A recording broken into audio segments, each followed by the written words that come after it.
ఉత్తర మధ్య మహారాష్ట్ర నుంచి మరాఠ్వాడ, కర్ణాటక, రాయలసీమ, తమిళనాడు మీదుగా మన్నార్ వరకు ద్రోణి కొనసాగుతున్నది. సముద్రం మట్టం నుంచి 0.9 కిలోమీటర్ల ఎత్తులో ద్రోణి విస్తరించి ఉంది. దక్షిణ నైరుతి దిశ నుంచి కిందికి గాలులు వీస్తున్నాయి. ద్రోణి ప్రభావంతో ఇవాళ, రేపు, ఎల్లుండి రాష్ట్రంలోని కొన్ని జిల్లాల్లో తేలికపాటి నుంచి మోస్తరు వర్షాలు కురిసే అవకాశం ఉంది. ఉరుములు, మెరుపులు, ఈదురు గాలులతో కూడిన వర్షం అక్కడక్కడ కురిసే అవకాశం ఉంది.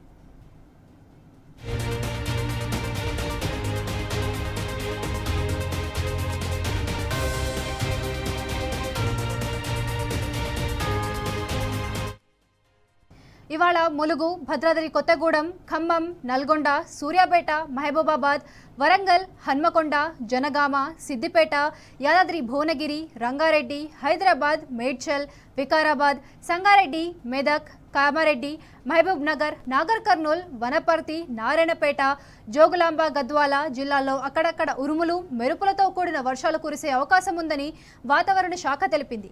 దీంతో వాతావరణ శాఖ ఎల్లో అలర్ట్ జారీ చేసింది. వికారాబాద్ జిల్లాలో వాతావరణం ఒక్కసారిగా చల్లబడింది. ఈదురుగాలులతో కూడిన భారీ వర్షం కురిసింది.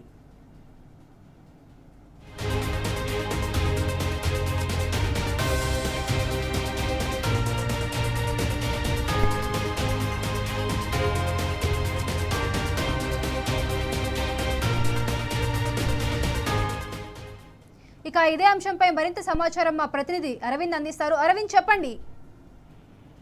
అయితే ఏదైతే చూసుకుంటే తెలంగాణ రాష్ట్రంలో ఒకటేసారి అనూహ్యంగా వాతావరణ మార్పులు చోటు చేసుకున్నాయి.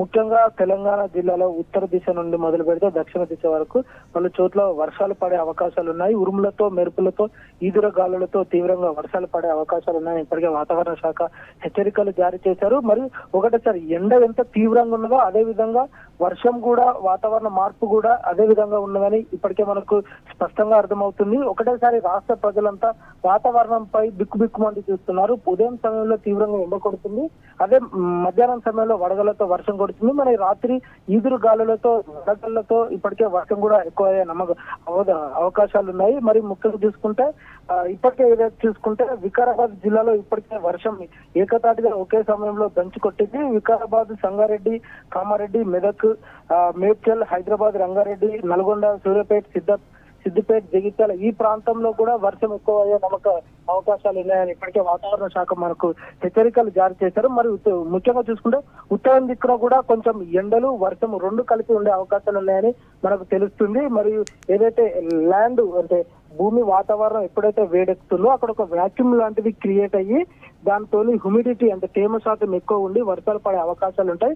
ఈ ఎండాకాలంలో ఇది తప్పకుండా ఈ విధంగా ఉంటుందని ఇప్పటికే వాతావరణ శాఖ వాళ్ళు, సైంటిస్ట్ అధికారులు, ఉన్నతాధికారులు ఈ విషయాన్ని మనకు స్పష్టంగా తెలియజేశారు. మరి హైదరాబాద్ లో చూసుకుంటే అంటే సెంట్రల్ జోన్ లో ఉన్న హైదరాబాద్ చూసుకుంటే ఈస్ట్ అంటే ఈశాన్యం నుండి ఉత్తరం వరకు వర్షాలు పడతాయి. ఈ రోజు పడే అవకాశాలు ఉన్నాయని ఇప్పటికే మనకు తెలియజేసుకున్నారు. అతి తక్కువగా మాక్సిమం టెంపరేచర్ మరియు మినిమం టెంపరేచర్ మెదక్ లో నమోదవుతుంది.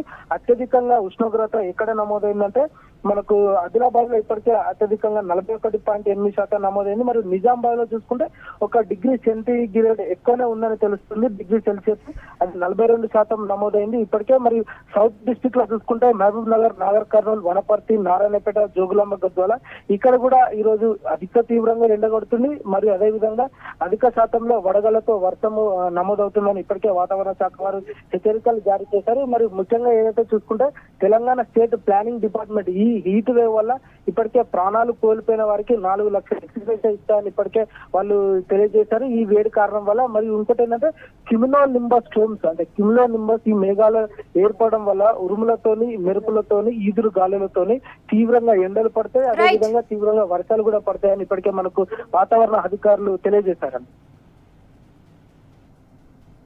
Thank you Arvind.